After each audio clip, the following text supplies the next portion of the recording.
2027 चुनाव के लिए अखिलेश यादव का मास्टर स्ट्रोक। महेंद्र राजभर ने थामा सपा का दामन। सैकड़ों साथियों के साथ पार्टी में हुए शामिल। बारिश ओलावृष्टि से नुकसान को लेकर योगी सरकार ने दिखाई संवेदनशीलता। मुख्यमंत्री ने अधिकारियों को दिए सख्त निर्देश। भरपाई के लिए त्वरित कार्रवाई करके जनता को दे राहत। गंगा एक्सप्रेसवे पर बनी हवाई पट्टी पर राफेल सुखोई विमानों का टच डाउन। एयर शो में लड़ाकू विमानों के हैरत अंगेज करतब। रात में लैंडिंग की क्षमता वाला देश का पहला एक्सप्रेसवे। पीलीभीत में जीप और ट्रैक्टर ट्रॉली की भिड़ंत। हादसे में 3 लोगों की हुई है मौत। 8 लोग बताए जा रहे हैं घायल। सीएचसी में चिकित्सकों की कमी के चलते घंटों तड़पते रहे घायल। बुलंदशहर में चोर गैंग के 4 शातिर बदमाश गिरफ्तार। कब्जे से 30 लाख रुपए से ज्यादा के सरिये बरामद। पार्किंग की आड़ में चल रहा था सरिये चुराने का धंधा।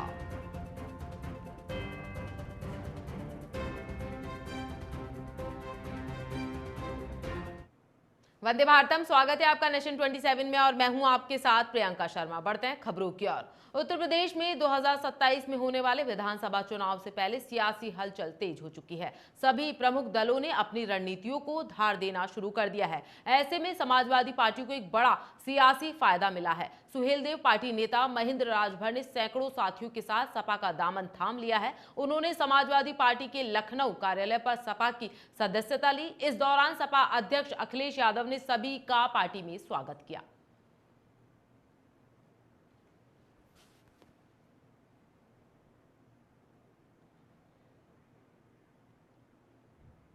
प्राइवेटाइजेशन कर रहे हैं, कितना समझाया आपको। एक भी बिजली का कारखाना नहीं लगाया।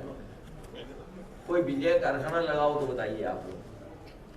आप लोग भी जाते होंगे उनकी प्रेस कॉन्फ्रेंस में, उससे पूछा करिए आप कि भाई कोयले से बिजली बनाने वाला कोई कारखाना दिल्ली से आपने मेहनत करके लगवाया कि नहीं लगवाया। एक भी बड़ा कारखाना नहीं लगवाया। जो आज उत्तर प्रदेश में बिजली बन रही है, सबसे ज्यादा देन उत्तर प्रदेश की बिजली बनाने में समाजवादियों की है। सबसे ज्यादा सबस्टेशन बनाए, सबसे बड़ी ट्रांसमिशन लाइनें बनाई। ये रख रखाव भी नहीं कर पाए। जो एक योजना दिल्ली सरकार की थी, सबसे पहले उत्तर प्रदेश उसमें शामिल हुआ और उसका परिणाम ये हुआ कि जो आपकी कंपनीज थी बिजली विभाग की, वो कंपनीज का घाटा कम किया और सरकार ने बेयर किया। सरकार ने अपने बजट से पैसा दिया कंपनियों के फाइनेंशियल उसको ठीक। मुख्यमंत्री योगी आदित्यनाथ ने आंधी, बारिश, ओलावृष्टि से हुए नुकसान को लेकर संबंधित जनपदों के अधिकारियों को राहत कार्य संचालित करने के निर्देश दिए हैं। उन्होंने कहा कि अधिकारी क्षेत्र का भ्रमण कर सर्वे करें और राहत कार्य पर नजर रखें। आकाशीय बिजली, आंधी, तूफान, बारिश आदि आपदा से जनहानि और पशु हानि होने पर तुरंत प्रभावितों को राहत राशि का वितरण करें। साथ ही घायलों का सही से उपचार भी करवाया जाए। मुख्यमंत्री योगी ने अधिकारियों को निर्देश देते हुए कहा कि अधिकारी सर्वे करवाकर फसल नुकसान का आकलन करते हुए रिपोर्ट भेजे, जिससे इस संबंध में जल्द से जल्द आगे की कार्रवाई की जा सके। तो वहीं जल भराव की हालत होने पर जल निकासी की व्यवस्था भी कराई जाए।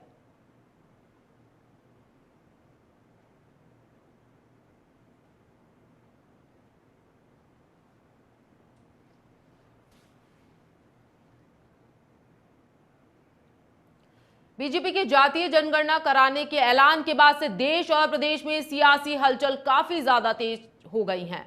आपको बता दें, लगातार उत्तर प्रदेश में दिग्गज नेताओं की ओर से उनकी प्रतिक्रियाएं देखने को मिल रही हैं। बहुजन समाज पार्टी की राष्ट्रीय अध्यक्ष मायावती ने जातीय जनगणना को लेकर केंद्र सरकार और विपक्षी दलों पर सीधा निशाना साधा है। उन्होंने social media platform x handle पर लिखा कि केंद्र सरकार ने पहले जातीय जनगणना से इनकार किया, लेकिन अब ओबीसी हितैषी दिखने की होड़ में फैसला ले रही है। मायावती ने भाजपा और कांग्रेस दोनों पर बहुजन विरोधी मानसिकता रखने का आरोप भी लगाया है।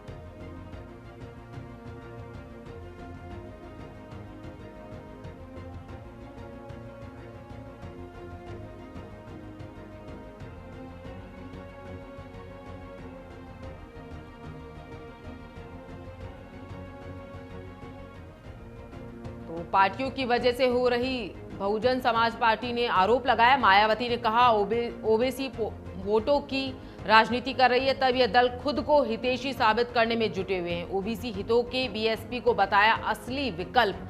तो बड़ी खबर सामने आ रही है। मायावती का बीजेपी कांग्रेस पर बहुजन विरोधी मानसिकता रखने का यहां पर आरोप लगाया। पार्टियों की वजह से ही बहुजन समाज शोषित हो रहा है, वंचित हो रहा है, पिछड़ा वर्ग कहा जा रहा है। मायावती ने कहा कि ओबीसी वोटों की राजनीति यहां पर गर्म है, तब यह दल खुद को हितैषी साबित करने में जुटे हुए हैं। कांग्रेस और बीजेपी पे निशाना साधा है मायावती ने।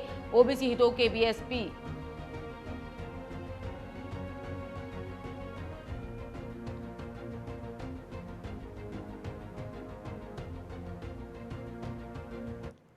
भारत पाकिस्तान सीमा पर तनाव के बीच सबकी नजरें आज यूपी के शाहजहांपुर पर टिकी हुई है, जहां जलालाबाद में गंगा एक्सप्रेसवे पर बनी हवाई पट्टी पर भारतीय वायुसेना के लड़ाकू विमानों में मिराज, राफेल, सुखोई, जगुआर ने अभ्यास किया। इस 3.5 किलोमीटर लंबी हवाई पट्टी पर लड़ाकू विमानों ने लैंडिंग और टेक ऑफ की प्रैक्टिस की। भविष्य में यदि युद्ध जैसी आपात स्थिति बने तो इस एक्सप्रेसवे की पट्टी को वैकल्पिक हवाई अड्डे के तौर पर इस्तेमाल किया जा सकता है। बता दें कि गंगा एक्सप्रेसवे पर यूपी का चौथा ऐसा एक्सप्रेसवे है जिसमें हवाई पट्टी है। हालांकि यह रात में लैंडिंग की क्षमता वाले देश का पहला एक्सप्रेसवे है। देश में पहली बार किसी हाईवे पर दिन के साथ नाइट लैंडिंग ट्रायल भी होगा। सुरक्षा के दृष्टिकोण से हवाई पट्टी के दोनों किनारों पर करीब 250 सीसीटीवी कैमरे भी लगाए गए हैं।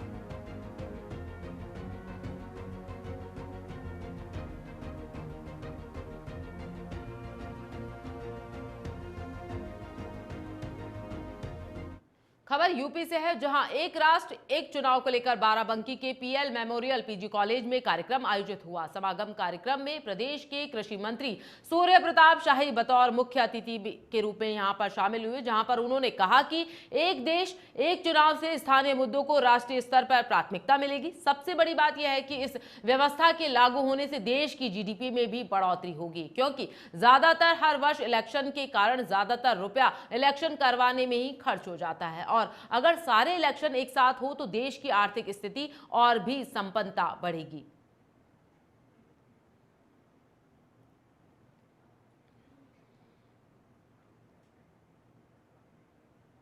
खबर यूपी के बागपत से है। जी हां, नमकीन फैक्ट्री में लगी है भीषण आग। इसी के साथ शॉर्ट सर्किट की वजह से फैक्ट्री में लगी है आग। मोहल्ले के लोगों ने फायर ब्रिगेड को इस बात की सूचना दी। 2 घंटे बाद फायर ब्रिगेड ने आग पर यहां काबू पाया। बीच आबादी में चल रही थी यह फैक्ट्री। तो आपको बता दें, इससे पहले भी फैक्ट्री में कई बार आग लग चुकी है। तो बड़ी लापरवाही यहां पर सामने आ रही है। कोतवाली क्षेत्र पांडव रोड का यह पूरा मामला बताया जा रहा है। तो 2 घंटे की मशक्कत के बाद भी आग पर बड़ी मुश्किल से यहां पर काबू पाया गया। तो बागपत में नमकीन की फैक्ट्री में आग लग गई है। शॉर्ट सर्किट की वजह से फैक्ट्री में लगी है भीषण आग। मोहल्ले के लोगों ने फायर ब्रिगेड को इस बात की सूचना दी है। तो पहले भी यहां पर लापरवाही देखी जा चुकी है, कई बार यहां पर आग लग चुकी है। तो 2 घंटे की कड़ी मशक्कत के बाद आग पर काबू पाया गया है। तो कोतवाली क्षेत्र के पांडव का यह पूरा मामला बताया जा रहा है। तो बागपत यूपी का यह पूरा मामला है, नमकीन फैक्ट्री में लगी भीषण आग।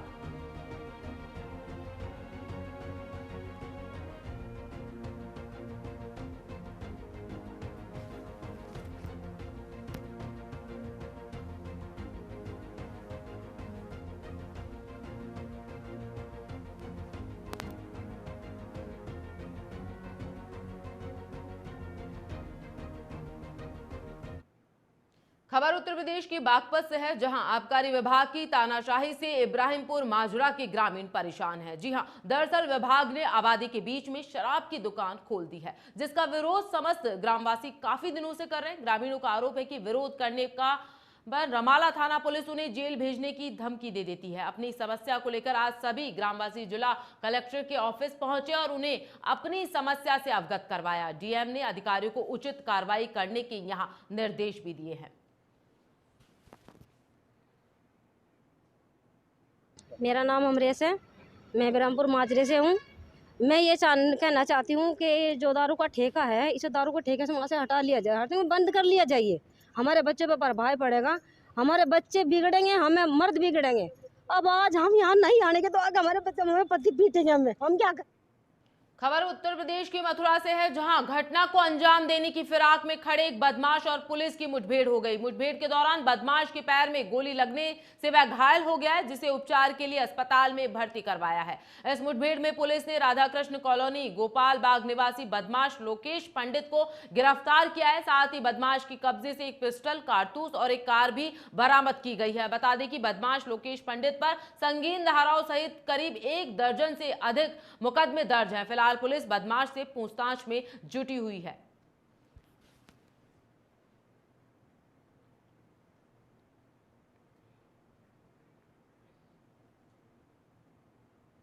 पुलिस को ये सूचना मिली थी कि कुछ बदमाश नंदगांव से कोसी की तरफ आने वाले हैं। ये किसी वारदात करने की फिराक में है। इस सूचना पर पुलिस टीम के द्वारा वहां पर चेकिंग आरंभ करी गई। पुलिस टीम जब चेकिंग कर रही थी तब उनको एक स्विफ्ट गाड़ी आती हुई दिखाई दी। जब पुलिस टीम के द्वारा उसको रुकने का इशारा किया गया तो उसमें बैठे व्यक्ति के द्वारा नीचे उतर करके पुलिस टीम पर फायर किया गया। पुलिस टीम के द्वारा भी आत्मरक्षा जवाबी फायरिंग करी गई, जिसमें की गोली उस बदमाश के पैर में लगी। पूछने पर उसने अपना नाम लोकेश पंडित बताया, जो कि थाना कोसी कला का ही रहने। नेशन उत्तर प्रदेश में वक्त हो चला एक छोटे से ब्रेक का, मिलते हैं ब्रेक के बाद।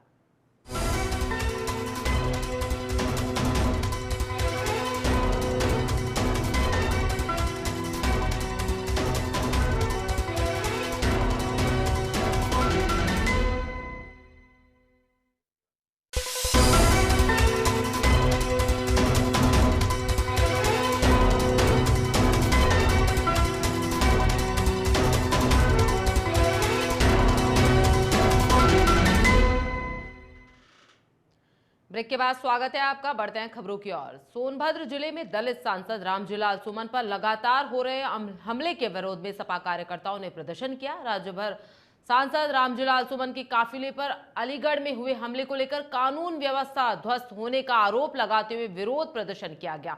सपा नेताओं ने कहा कि पीडीए की एकजुटता से सरकार बौखलाई हुई है। सपा जिलाध्यक्ष राम निहोर यादव के नेतृत्व में कार्यकर्ताओं ने जमकर नारेबाजी की। साथ ही प्रदेश में कानून व्यवस्था ध्वस्त होने का आरोप लगाते हुए राष्ट्रपति के नाम ज्ञापन जिला अधिकारी को सौंपा गया।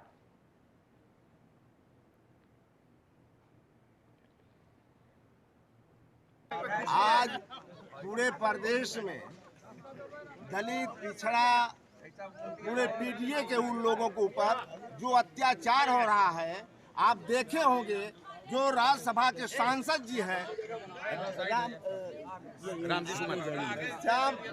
रामजीलाल सुमन जी पर जानलेवा हमला हो रही है। उसी के परपक्ष में हम लोग डीएम कार्यालय पाए हैं और अगर ये नहीं है सरकार पीडीए लोगों पर उत्पीड़न नहीं बंद करती है तो आगे बहुत बड़ा। बागपत के सिंगावली अहिर थाना क्षेत्र में तेज रफ्तार कार का कहर देखने को मिला, जहां ट्रैक्टर ट्रोले और बाइक की भिड़ंत हो गई है, जिसमें 12वीं के छात्र की मौत हो गई। बता दें कि 2 बाइक सवार युवक मंडोला से शादी समारोह से घर पिलाना लौट रहे थे। इसी दौरान डोला इंटर कॉलेज के पास तेज गति से आ रहे ट्रैक्टर ट्रोले ने बाइक सवारों को टक्कर मार दी, जिससे मौके पर ही कक्षा 12वीं के छात्र की मौत हो गई। मौके पर पहुंची पुलिस ने मृतक के शव को पोस्टमार्टम के लिए भेजा है और घायल को अस्पताल में भर्ती करवाया गया।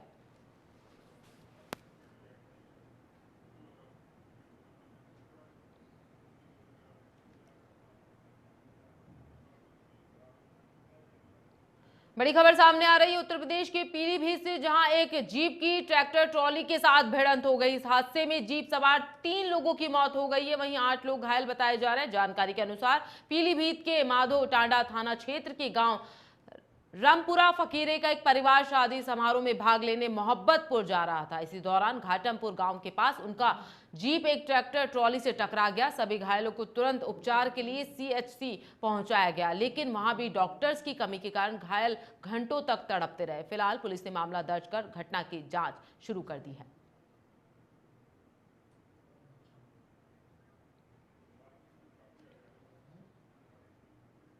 यूपी के कौशाम्बी से बड़ी खबर सामने आ रही है। जी हां, युवक ने नाबालिग के साथ किया है दुष्कर्म। शिकायत करने पर पीड़िता को दी है जान से मारने की धमकी। एफआईआर पर दर्ज नहीं होने पर पीड़िता ने एसपी से की है शिकायत। चरवा थाना क्षेत्र का पूरा मामला बताया जा रहा है। तो आपको बता दूं, पीड़िता की एफआईआर दर्ज नहीं हो रही है। उसने एसपी से शिकायत दर्ज की है। एफआईआर नहीं होने पर पीड़िता ने गुहार लगाई है मदद की। चरवा थाना क्षेत्र का पूरा मामला बताया जा रहा है। यूपी के कौशाम्बी से बड़ी खबर सामने आ रही है। युवक ने नाबालिग के साथ दुष्कर्म किया, इसके बाद में उसकी एफआईआर यहां पर दर्ज नहीं की जा रही है। शिकायत करने पर पीड़िता को जान से मारने की धमकी तक युवक के द्वारा दी जा रही। तो एफआईआर दर्ज नहीं होने पर पीड़िता ने एसपी से की है युवक की शिकायत दर्ज करने को कहा गया है। तो चरवा थाना क्षेत्र का पूरा मामला बताया जा रहा है। यूपी के कौशाम्बी से बड़ी खबर सामने आ रही है।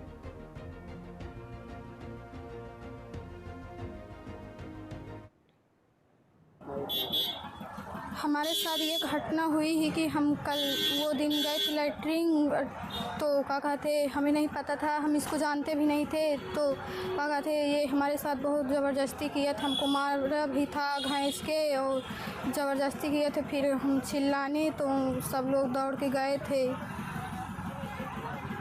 मारा पीटा भी है? हाँ। थाने गई थी शिकायत करके? हाँ, थाने गए थे उस दिन शाम को 10 बजे। तो पुलिस वालों ने कुछ नहीं सुना, कोई सुनवाई हमारी नहीं हो रही थी। पुलिस वाले ने कहा तुम जाओ, हम देख लेंगे। हमारे बेटे के साथ साथ बहुत खराब चीज़ भाई है। ऐसी बात करी नहीं। क्या बात हुई? बात हुई है कि का कहते बा करी नहीं, इज्जत लूटी नहीं। इज्जत लूटे के बाद का कहते मार कूट करी नहीं और कहते गोली मार देंगी चारण उसके चाचा। और थाने गए थे, थाने कोई सुनाई नहीं करता। रिपोर्ट करें तो वो का कहते दिए नहीं है रिपोर्ट। दरोगा बड़ा दरोगा आज भी लगा रहे हैं तो हम सुनाई नहीं करते। सर हम हाथ जोड़ी आपके, हमें इज्जत के बदला का कहते। यूपी के सिकंदराबाद में सरिया चोर गैंग के 4 शातिर बदमाश गिरफ्तार किए गए। वहीं आरोपी के कब्जे से 30 लाख रुपए से अधिक कीमत के सरिये बरामद किए गए। जानकारी के मुताबिक आरोपियों से बरामद होने वाला सरिया अंबा कंपनी का है। कंपनी के वाहन चालक की मिलीभगत से नया सरिया चोरी करवाया जा रहा था। बता दें कि सिकंदराबाद के सांवली में पार्किंग की आड़ में सरिया चुराने का धंधा चल रहा था, जहां से सिकंदराबाद पुलिस ने ड्राइवर शाहनवाज, मनोज, नितिन और बिलाल को गिरफ्तार किया है।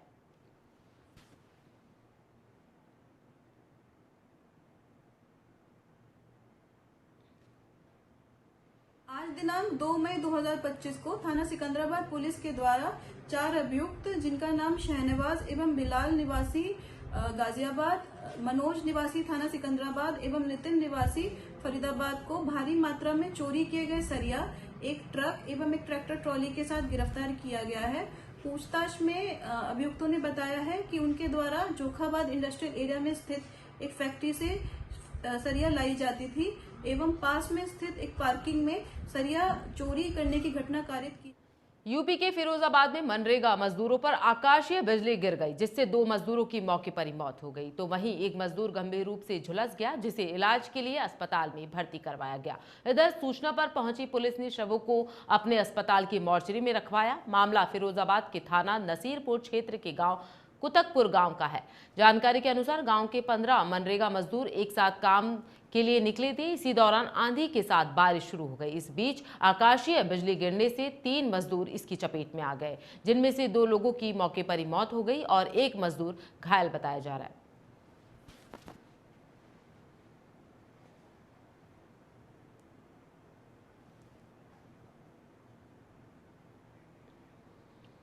देखिए, आज प्रातः थाना नसीरपुर में नालेनूर चौराहे के पास कुछ लोग जो नरेगा का काम कर रहे थे मजदूर, आकाशीय बिजली गिरने के कारण ये पेड़ के नीचे खड़े हुए थे।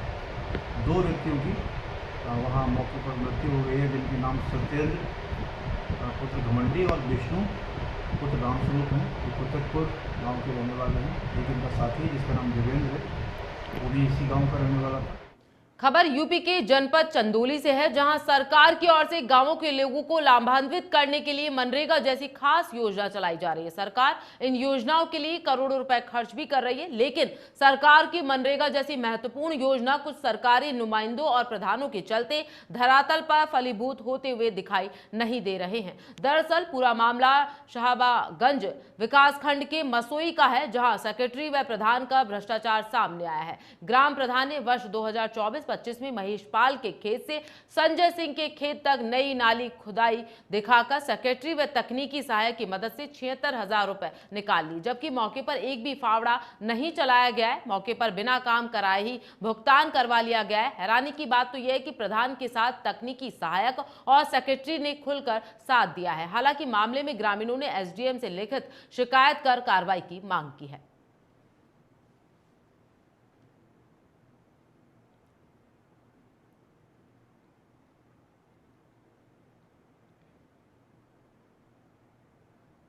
संबंध में एक शिकायती प्रार्थना पत्र मुझे मिला था, जिसकी जांच हमने नायब तहसीलदार साहब को सौंपी है साहबगंज से।